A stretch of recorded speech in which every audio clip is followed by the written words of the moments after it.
Hello বন্ধুরা, আমি পায়েল আর আমি হরিয়ানাতে থাকি। চলো তোমাদের দেখাই কিভাবে গাজরের হালুয়া বানানো হয়।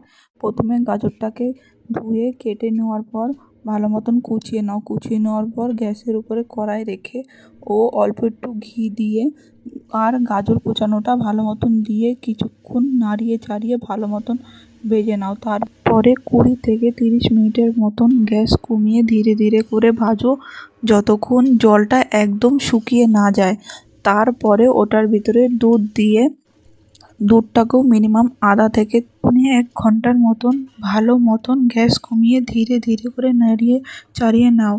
একদম শুকিয়ে যাওয়ার পর তার ভিতরে চিনি দিয়ে ভালো মতো নাড়িয়ে চাড়িয়ে আগে থেকে ভেজে রাখা মিক্সড ড্রাই ফ্রুটগুলো তার ভিতরে দিয়ে দাও ও ভালো মতো নাড়িয়ে চাড়িয়ে নেওয়ার পরে তোমাদের তৈরি হয়ে যাবে গাজরের হালুয়া। তাহলে বলো তোমাদের কেমন লাগলো ও আমাকে কমেন্ট করে জানাবে। বাই।